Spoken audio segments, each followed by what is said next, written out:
Dans le petit monde de Damiano, le bazar fait bien les choses. Un frigidaire, un joli scooter, un atomixer. Il ne jette rien, il garde, il conserve, il amasse, il thésaurise. Ses mains font des étincelles. Quand il s'agit de réparer ou de créer, Damiano, l'homme à tout faire du village, le king de la débrouille, le Vinci de la bricole.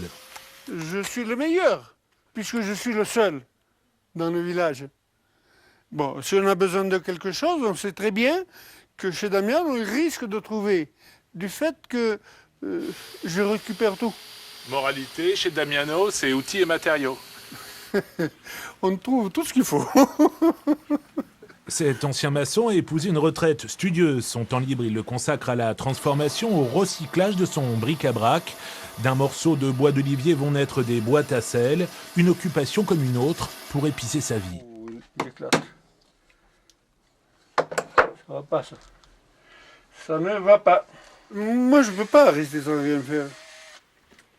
Moi, pour moi, le travail, je ne dis pas le travail, non. L'activité, c'est une vie. Et c'est ma vie. Le jour où je travaillerai plus, c'est que ça ira mal. Mais c'est pas... Et ça, c'est pas travailler. Ça, c'est s'amuser. Des boîtes octogonales avec d'astucieux fermoirs, mais aussi des couverts en bois. Un savoir-faire qu'il maîtrise aussi jusque dans les profondeurs de sa forge. Damiano façonne des couteaux, des canifs, que de la récup. Une passion acérée auquel il s'adonne depuis déjà 61 ans.